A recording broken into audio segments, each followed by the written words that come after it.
Hello, welcome back. I'm Sarah, and it's been a while since I've done a video, and I want to kind of talk about that. Today is Sunday, April 29th, and a couple of things before I forget. I'm wearing Maybelline Color Stay 24-hour color in 115 Forever Chestnut. And I got my hair did yesterday. It's a very I wanted her, I don't know if can you see, I had her razor the neck and then fade up, and so it's I want to keep the length in the front of my hair, but I don't want to be hot. Anyway, where have I been? What have I been doing? Why haven't I done a weigh-in? All that kind of stuff.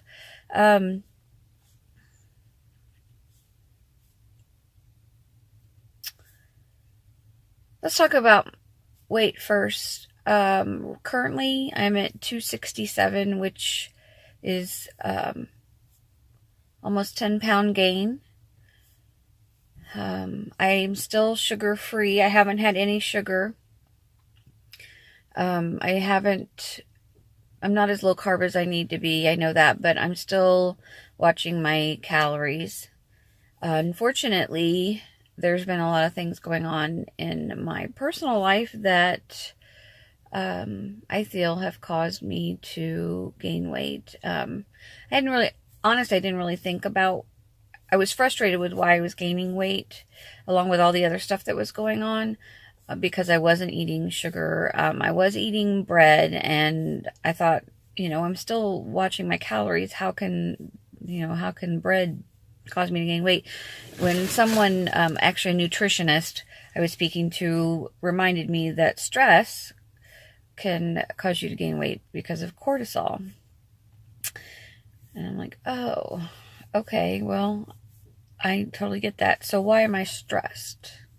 What could possibly be so stressful about my life? Well,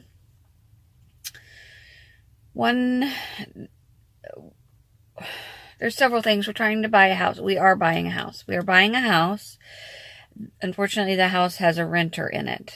And the renter, the owners did not want to tell the renter that they had an accepted contract on the house, and that it that is sold, and that he would have to move until after the appraisal was done. Well, they didn't tell the renter of that, but and so they kept scheduling the appraiser to get in there to look at the house, and the renter kept canceling the appointment.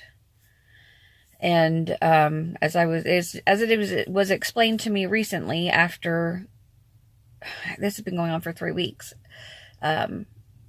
as I was like, why can't the owner just meet the appraiser and let him into the house? And as it was explained to me, the renter has rights.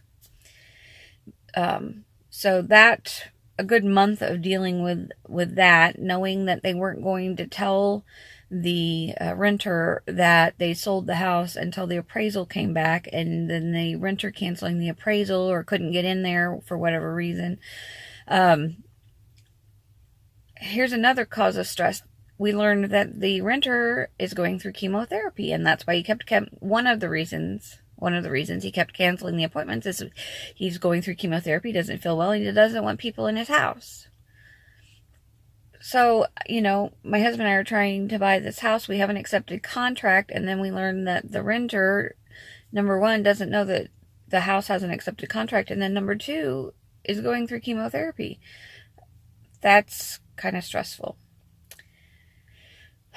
And unfortunately, we're locked into a contract until May 30th. So we have a month and a few days before we can do anything else. We'll either, if we say, okay, fine, let the renter stay there. You obviously would prefer to have the renter than to sell the house. He's going through some stuff. Maybe this isn't the situation for us. This isn't the right house for us. But we can't back out of the contract, because if we do, we'll lose our earnest money, which was only $500, but we've already paid for an inspection, which was it was $450. And then the appraisal is going to be another $450, I think. They haven't done the appraisal yet. It's been ordered, so I'm not sure if we would be stuck paying for that as well. So it's not like we can just say, okay, let's move on to another house at this point, because we have a contract.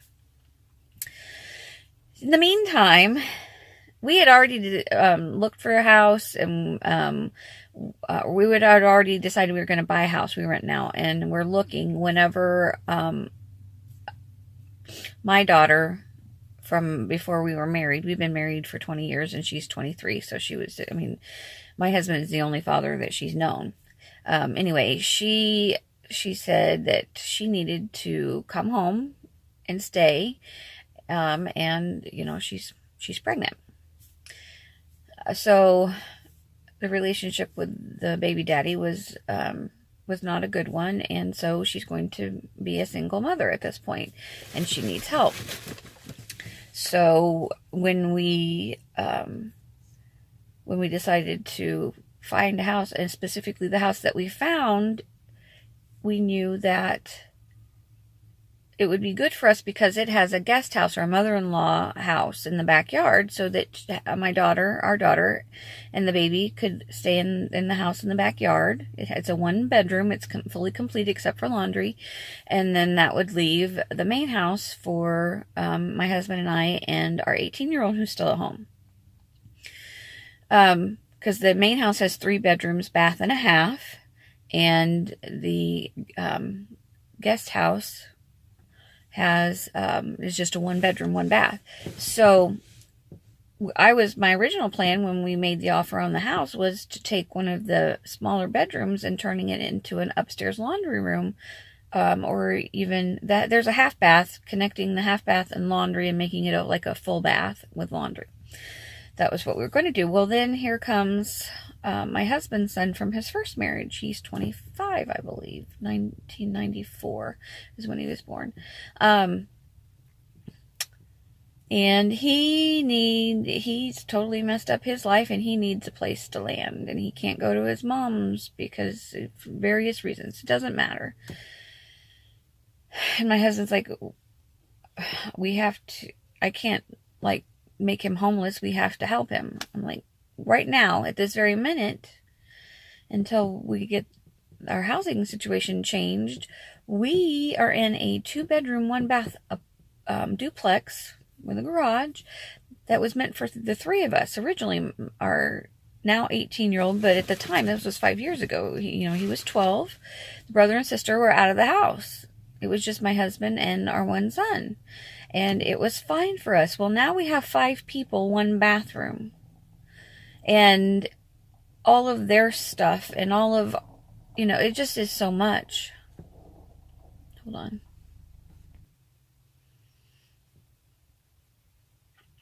I'm not sure what I was talking about. Anyway,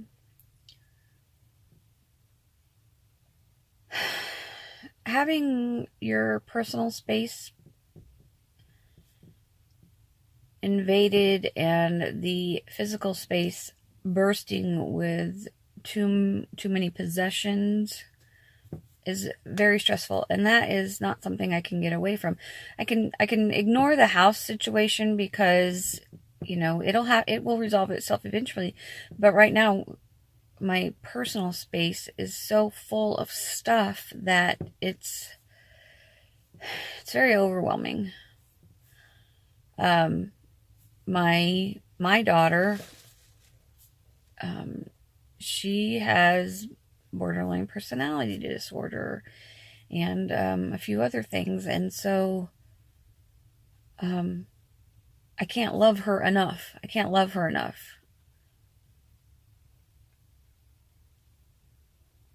I'm just stressed. I'm really stressed right now. I'm stressed.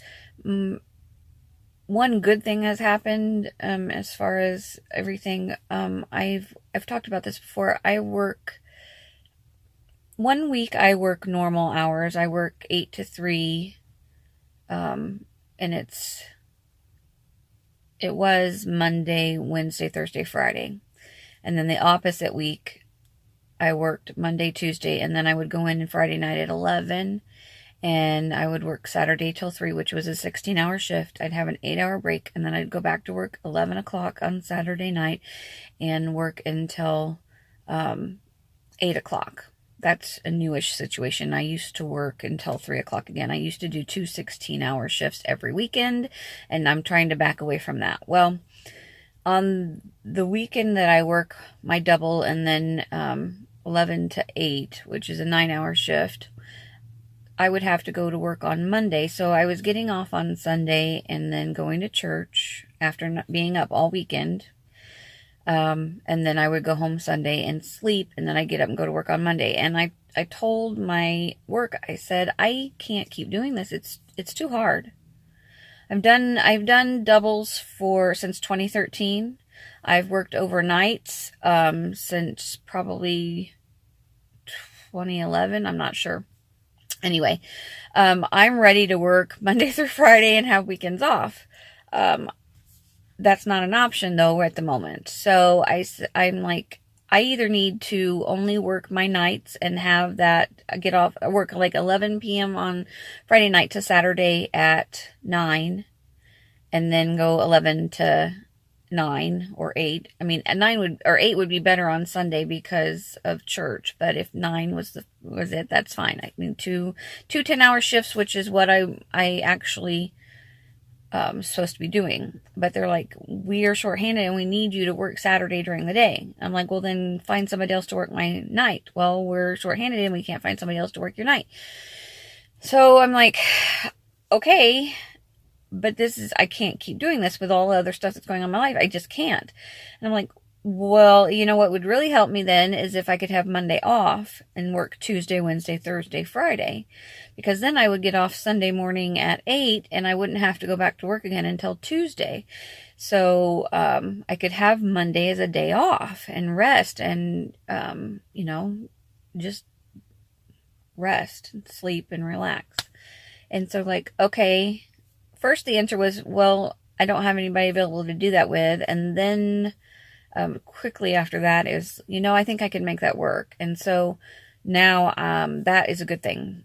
That just happened. And I've had my first Monday off after my weekend not the week we're in right now, because I just worked Tuesday, Wednesday, Thursday, Friday. I was off on Monday. So this coming week, today's Sunday, I'll work Monday and Tuesday, and then I'll go in on Friday. I'll work my Friday night, Saturday night, and then I'll be off 8 o'clock on Sunday, and I don't have to go back to work again until Tuesday. Which that is a relief, and that does help a ton. Something else that's helped, I take Zoloft, and I asked my doctor if I could increase my dosage, and that is helping. Once we get all this stuff situated out, I'll go back to a lower dose. I can't deal. I can't deal with life right now. And there have been times that I have said to myself, I just want to eat cake. But I haven't had sugar since December 24th, and I recognize how hard it was to get to that point. And right now I don't crave that kind of stuff a lot. If I start having, I really don't even crave it anymore. I don't crave sugar. I walked past donuts in the store, and I'm like, I remember how good those tasted. But I was able to walk past them. It wasn't like something I couldn't deal with. So right now I'm like, well, have bread and butter if I feel like I need comfort food, so to speak. And I've some sugar-free candies, but those things mess my stomach up. So I have to be really limited on that. The one thing that really is helping and doesn't bother me is Hershey's sugar-free chocolate chips. And I take some pecans and break them up, put a little bit of butter on them so they're buttered pecans, and then melt some of the chocolate. And I just dip that pretzels in that for like a sweet treat, even though it's sugar-free. So, yeah, that's what's been going on with my life. That's where I have been. And I don't know. I don't foresee me being back to focusing on my personal physical weight anytime soon until this house issue gets resolved and my personal space gets resolved. So, yeah, that's... I wish I had more happy news. I've filmed a few weeks, probably 2 months ago, I filmed, I don't know how long it's been. I filmed a video for my weigh-in, my check-in, and I didn't have time to post it. And then time went by and I did another one, and again, didn't have time to edit it and post it. And then I just decided I couldn't even think about it, honestly.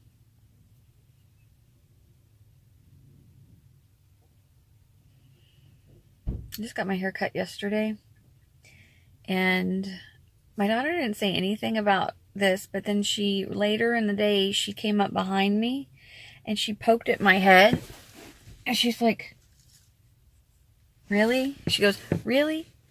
Really? Why would you do that?" I'm like, "What are you talking about?"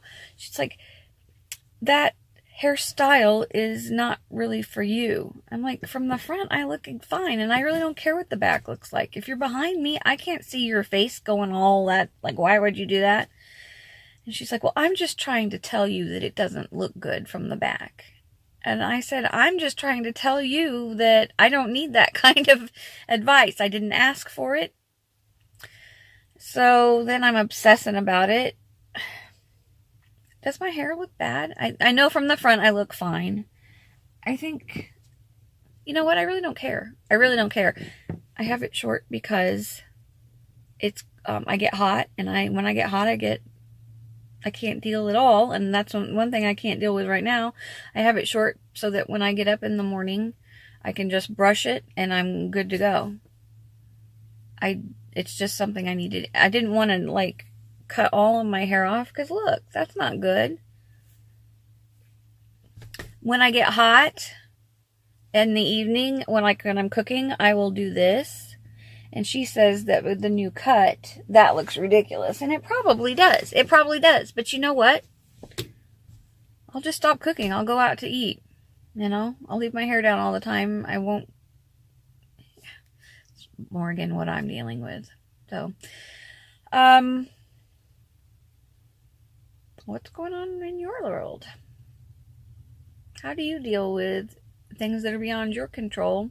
How does it affect your weight?